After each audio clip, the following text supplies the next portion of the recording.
So the question now is, how many countries speak Arabic? If you decide to study Arabic, it means you are going to study the language of 22 Arab countries.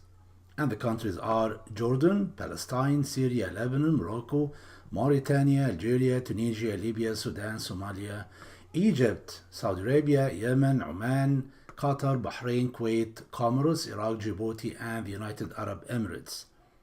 Not only that, there are even other countries which officially are not Arab countries, but the official language there is the Arabic language.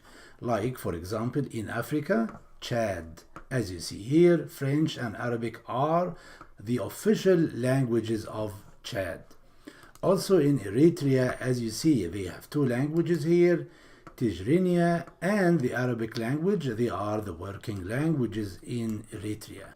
And without further ado, I would like to walk you through some facts about the Arabic language. If you go to this blog, you will find many facts about the Arabic language. Let me mention some of them. For example, Arabic is at least 1500 years old. Another point, there are 3 types of Arabic.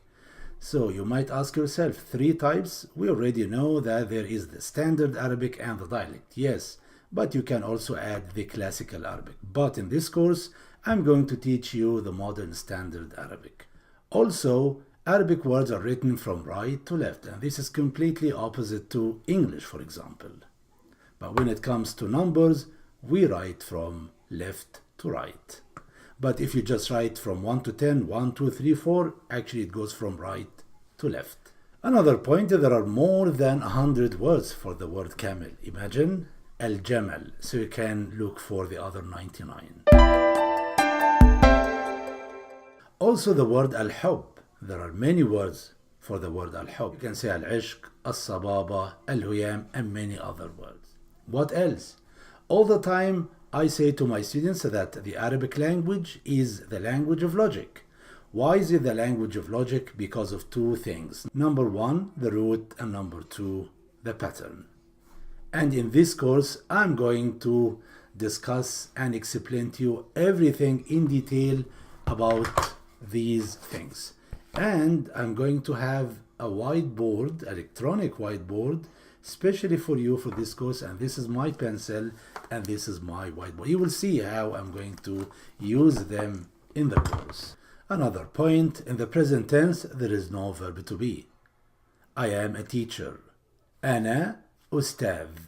أنا أستاذ. I, teacher. So we don't use verb to be in the present tense. We use it in the past or the future, but when it comes to present, no. So now you began to understand more and more about the Arabic language. How many countries? How is it written?